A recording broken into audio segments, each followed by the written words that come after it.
Hello everyone, welcome to my channel. इस video में हम जिस टॉपिक की बात करने वाले हैं वो है the forces behind the continental drift theory. Okay, last video में हमने कॉन्टिनेंटल ड्रिफ्ट थ्योरी क्या होता है, उसके एविडेंसेस कौन कौन से हैं वो देखे थे। इस वीडियो में हम दो टॉपिक करेंगे, एक तो फोर्सेस की बात कर लेंगे और दूसरा इसका क्रिटिसिज्म क्या रहा। कॉन्टिनेंटल ड्रिफ्ट थ्योरी आखिर थी तो थ्योरी, इसमें कुछ एविडेंसेस रहे तो कुछ क्रिटिसिज्म भी रहे होंगे, तो इन दोनों की हम बात कर लेंगे तो ये चैप्टर हमारा पूरा का पूरा कंप्लीट हो जाएगा, ये टॉपिक कंप्लीट हो जाएगा। ठीक है, तो फोर्स हमें मिला tidal force according to Alfred Wegener, दूसरा पोलफ्लिंग फोर्स, तीसरा बर्नसी फोर्स और एक ग्रेविटेशनल फोर्स भी इसी में शामिल किया हुआ। तो अगर टाइडल फोर्स की हम बात करें तो कॉन्टिनेंटल ड्रिफ्ट थ्योरी हमें कहता है, मतलब जो फोर्सेस लगे हैं कॉन्टिनेंटल ड्रिफ्ट थ्योरी में जिसमें टाइडल फोर्स है, वो टाइडल फोर्स क्या कहता है, तो tidal force is the gravitational pull of the moon and sun on the earth. ठीक है, अर्थ पे लगने वाली ये मून एंड सन की ग्रेविटेशनल पुल होती है, जिसकी वजह से जो वाटर है ना, ये अर्थ है, ठीक है, जब मून का अगर ग्रेविटेशनल पुल लग रहा है तो जो वाटर है ना इसमें राइज होगा। ठीक है, वाटर राइज करेगा फिर फॉल करेगा, तो ये राइज एंड फॉल जब होता है तो उससे अल्फ्रेड वेगनर का ये कहना था कि जब वाटर हमारा राइज कर रहा है तो हो सकता है कि जो पार्ट्स है ना, कॉन्टिनेंट्स के पार्ट है, जो लैंड मासेस हैं वो भी राइज करते हैं और इस वजह से इनका क्या हुआ है, ड्रिफ्टिंग हुआ है। तो याद रखना है कि टाइडल फोर्स की वजह से इनका कहना है कि वेस्टवर्ड ड्रिफ्टिंग हुआ है। और नॉर्मल सी चीज़ें मैं बताती हूँ कैसे। मान लो ये हमारी अर्थ है, ठीक है, तो अर्थ वेस्ट टू ईस्ट मूव करती है। ठीक है, वेस्ट से ईस्ट मूव करती है और सबको पता है ये चीज़। और ये हमारा अगर सन है, ठीक है, तो अर्थ यहाँ जाएगी, ये वाला पोर्शन फिर यहाँ आएगा, फिर यहाँ आएगा, ऐसे चला जाएगा। ठीक है, तो हमें क्या लगता है कि सन जो है वो ईस्ट से निकल के इधर वेस्ट में जा रहा है। ठीक है, एक्चुअली क्या हो रहा है, हमारी जो अर्थ है वो वेस्ट टू ईस्ट मूव कर रही है, जिसकी वजह से हमें लगता है कि सनराइज किधर से हो रहा है, ईस्ट से हो रहा है। ठीक है, तो अब ईस्ट से वेस्ट की तरफ कौन काम कर रहा है, सन काम कर रहा है, तो अकॉर्डिंग टू दिस जो फोर्स लगेगा वो भी ईस्ट से वेस्ट की तरफ लगेगा। तो हमारे जो कॉन्टिनेंट्स हैं उनका वेस्टवर्ड ड्रिफ्टिंग हुआ है। ये चीज़ हमने देखा ना कि कॉन्टिनेंट्स हमारे क्या हुए, नॉर्थ अमेरिका और ये सब तो मिले हुए थे इधर, तो नॉर्थ अमेरिका हमारा वेस्ट की तरफ कैसे गया। ठीक है, तो वो बताया गया है कि नॉर्थ अमेरिका की जो वेस्टवर्ड ड्रिफ्टिंग हुई है और साउथ अमेरिका की वेस्टवर्ड जो ड्रिफ्टिंग हुई है वो इसी की वजह से हुई है, टाइडल फोर्स की वजह से, जो अकॉर्डिंग टू सन के ग्रेविटेशनल पुल से लग रहा था। ठीक है, मून और सन की वजह से। तो ये चीज़ सबको समझ में आ गया। जिनको ये पता होगा ना वेस्टवर्ड जो मूवमेंट हो रहा है उसका, वो जिसका क्लियर होगा वो बहुत अच्छे से इसको समझ में आ जाएगा। आगे हमारा क्या है, पोल फ्लिंग फोर्स। पोल फ्लिंग फोर्स में क्या है वो हम देखते हैं। देखो कोई भी चीज़ जब होती है ना, कोई रस्सी मान लो है एक रस्सी, अब इसको आप गोल गोल घुमाओ तो ये ऐसे घूमेगा। ठीक है, तो ये क्या है, ये बाहरी वाला जो एरिया होता है ना ये ऐसे हो जाएगा। ठीक है, ऐसे हमें देखने को मिलेगा। कभी ऐसे कुछ घुमा के देखना है, या फिर दो रस्सी का जो छोर है ना उसको पकड़ो, ठीक है, दो किनारे को पकड़ो और उसको गोल गोल घुमाओ जोर जोर से, तो ये आपको ऐसे दिखेगा। ठीक है, ये बल्ज दिखेगा। तो वैसे ही बोला गया कि जो हमारी अर्थ है ना उसका जो ये सेंटर है, जो इक्वेटर वाला एरिया है वो बल्ज है। ठीक है, वो कंप्लीटली स्फेयर नहीं है हमारी अर्थ, ये क्या है, इधर इक्वेटर वाला एरिया बल्ज है। तो वो इसलिए है क्योंकि हमारी जो अर्थ है वो रोटेट करती है। The pole fleeing force is centrifugal force caused by the earth rotation. Earth rotate करती है हमारी, तो अब रोटेट करी, ये भी घूम रही है और मैंने भी बोला कि रस्सी को घुमाओ। ठीक है, तो रस्सी घुमाओगे तो ये क्या होगा, ये बल्ज शेप में आ जाएगा इसका इक्वेटर।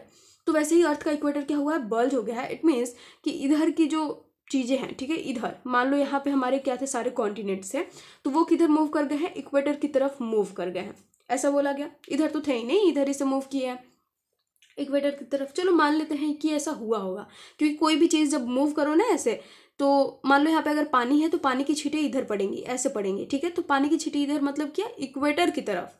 ठीक है, तो समझ आ रहा है कि इक्वेटर की तरफ इनका हो सकता है मूवमेंट हुआ होगा, तो ये इक्वेटर की तरफ जाएंगे मतलब नॉर्थवर्ड जा रहे हैं।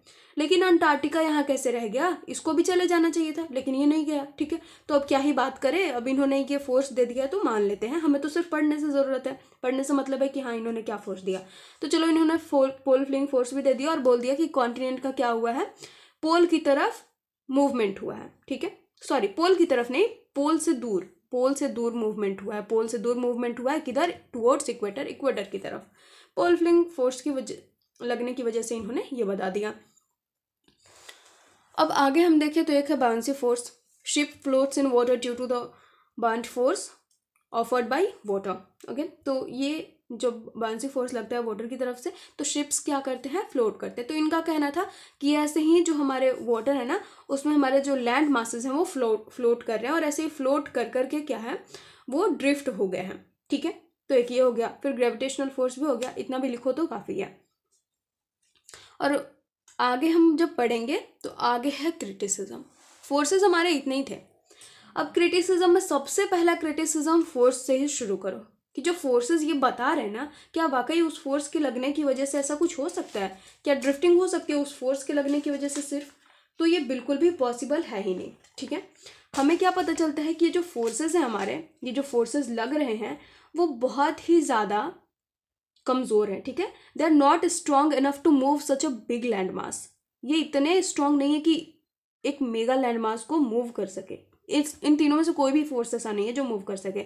लेकिन इनका कहना था, जो हमारे अल्फ्रेड वेगनर थे उनका कहना था कि जब ये मिलियन टाइम्स दुगुना जब ये लगेगा ना फोर्स तो ऐसा हो सकता है जो कॉन्टिनेंट्स हमारे वो ड्रिफ्ट कर सकते हैं। ठीक है, लेकिन फिर भी ये क्रिटिसाइज कर दिया गया, इनका जो ये कहना था वो क्रिटिसाइज किया गया कि नहीं, ये जो फोर्सेस हैं they are not strong enough. ठीक है, उसके बाद हम जिग्सॉ फिट की अगर बात कर लें, इसको भी क्रिटिसाइज किया गया। ये क्या बात कर रहे हो आप लोग, ये अगर फिट हो रहा है मतलब इसका क्या है? अब ज़रूरी थोड़ी है पूरी तरीके से मैच नहीं हो रहा है पजल की तरह, मतलब एकदम नहीं मैच हो रहा है, कहीं कहीं पे क्या है मिसमैच भी हो रहा है, ऐसा कहना था बाकियों का। ठीक है, ये क्रिटिसिज्म था एक। और बाकी जगह भी तो ऐसा होता है ना, मतलब कहीं कहीं शोर लाइन्स ऐसे होते हैं जो मैच करते हैं, तो शोर लाइन्स मैच कर रहे हैं। ठीक है, या फिर ये फिट हो रहा है, तो हो सकता है ना कि ये किनारे क्या है, शोर लाइन्स क्या है हमारे यहाँ पे, तो ओशन है, तो कोस्ट लाइन तो हमेशा चेंज होते रहता है, तो हो सकता है कि कोस्ट लाइन चेंज होकर के ऐसा बन गया हो। मतलब कैसे पता कि ये ड्रिफ्ट ही हुआ होगा? हो सकता है ना कि पानी की वजह से, ओशन की वजह से कोस्ट लाइन चेंज हुआ होगा, तभी हमें ऐसा दिख रहा है। हो सकता है फिटिंग के तरह उनका बन गया, लेकिन वो पहले थे नहीं। तो इसको भी क्या कर दिया गया, इसको भी क्रिटिसाइज किया गया कि हो सकता है कि एक मतलब जगह तक ये फिट करते होंगे लेकिन फिर भी मिसमैच करते हैं, ये सही नहीं है। उसके बाद हम टाइमिंग की बात कर ले, तो टाइमिंग की बात की गई है। इन्होंने, जो हमारे अल्फ्रेड वेगनर हैं, वो बहुत सारी चीज़ें बताने की कोशिश कर रहे थे, कैसे भी करके इस थ्योरी को मतलब ये प्रूव करने की कोशिश कर रहे थे कि मैं जो भी बोल रहा हूँ वो सब कुछ सही है। ठीक है, तो टाइमिंग की बात की गई। तो जब लोगों ने पूछा, जब क्रिटिसाइज किया गया कि भाई टाइम क्या था, कब, क्यों बोल रहे कि 250 मिलियन ईयर्स अगो ही ये ड्रिफ्टिंग जो है शुरू हुआ, ठीक है, इससे पहले क्यों नहीं, मैं जो ही कह रहा मैं ही क्यों शुरू हुआ? तो ये भी क्वेश्चन है और सही क्वेश्चन है कि क्या हुआ, कौन सा ट्रिगर मूवमेंट हो गया जो इसी टाइम में शुरू हो गया, इससे पहले क्यों नहीं हुआ? सिंपल सी क्वेश्चन है और बहुत अच्छा क्वेश्चन है। और ये क्वेश्चन पूछ करके इनको क्रिटिसाइज किया गया कि भाई आप तो बोल रहे हो लेकिन समझ नहीं आ रहा है कि उसी टाइम का क्यों बोल रहे हो, उससे पहले क्या हुआ था, उससे पहले क्यों नहीं हुआ। ठीक है, उसके बाद एविडेंसेस की बात कर ले, तो जो भी एविडेंसेस हमने पढ़ा है वो अलग अलग जगहों में हमें देखने को मिलता है। मतलब जैसे वो बता रहे थे ना कि हाँ कोई चीज़ यहाँ मिली है, यहाँ भी मिली है, यहाँ भी मिली है, तो ये सब जॉइंट थे। ठीक है, तो और भी बहुत सारी अलग अलग जगहों पे चीज़ें मिली है, तो ऐसा थोड़ी है कि सब कुछ सही है। ठीक है, तो एविडेंसेस को सबने बोला कि ये साइंटिफिकली प्रूव नहीं है, एकदम ये जनरलिस्टिक है, बहुत ही जनरल सा आपने उठा लिया और बता दिया है कि हाँ ये चीज़ यहाँ मिली तो ये दोनों क्या थे, अटैच थे, ऐसा कुछ नहीं है। ये बहुत ही जनरलिस्टिक है, साइंटिफिकली प्रूव नहीं है, कहीं से भी ये एकदम प्रूव किया हुआ नहीं है एविडेंसेस। ठीक है, उसके बाद हम क्रोनोलॉजिकल सीक्वेंस की बात कर लें, तो ये भी सही है कि जो हमारे अल्फ्रेड वेगनर है वो नहीं बता पाए कि जो हमारे कॉन्टिनेंट्स हैं वो कब मूव कर रहे थे। ठीक है, कब मूव किए, यहाँ पे नई टाइमिंग नहीं बता पाए, क्यों मूव किए नहीं बता पाए। ठीक है, जो फोर्सेस इन्होंने बताया वो गलत बताया। उसके अलावा जो ये ड्रिफ्टिंग हुआ उसमें से कौन सा पार्ट पहले गया। ठीक है, बहुत सारे हमारे कॉन्टिनेंट्स इधर भी बन गए थे, बहुत सारे पार्ट्स हो गए थे, तो कौन सा पहले जा रहा था इधर, कौन सा पहले नहीं जा पाया। ठीक है, और क्यों नहीं जा पाया, वो सारी चीज़ें ये एक्सप्लेन नहीं कर पाए। और डायरेक्शन भी ये उतने अच्छे से नहीं बता पाए, क्योंकि मूवमेंट तो सब तरफ हो रहा था। अंटार्कटिका इधर गिर गया, ठीक है, इधर हमारा क्या हो रहा था, नॉर्थवर्ड मूवमेंट हो गया इंडिया का, इधर वेस्टवर्ड मूवमेंट हुआ, तो लगभग तो सब डायरेक्शन में मूवमेंट हुआ, तो वो नहीं बता पाए। ठीक है, कि ये इस डायरेक्शन में क्यों हुआ और यही कॉन्टिनेंट हमारा पहले उधर क्यों गया, बाकी क्यों नहीं गया। तो ये सारी चीज़ें क्या है, उनका क्रिटिसिज्म है। But despite all this things, इनका जो कॉन्टिनेंटल ड्रिफ्ट थ्योरी था वो बहुत ही अच्छा था। भले ही सारी चीज़ें इनके सपोर्ट में ना हो, लेकिन ये कॉन्टिनेंटल ड्रिफ्ट थ्योरी कहीं ना कहीं था सच्चा और बहुत अच्छा था। मतलब ये सच्ची चीज़ थी कि हाँ कॉन्टिनेंट्स हमारे रहे थे, मतलब ज्वाइंट थे। एक टाइम ऐसा था कि कॉन्टिनेंट्स हमारे क्या थे, ज्वाइंट थे। तो काफ़ी काम की थी इनकी कॉन्टिनेंटल ड्रिफ्ट थ्योरी, जो आगे के रिसर्च में बहुत हेल्प की और आगे भी करती रहेगी।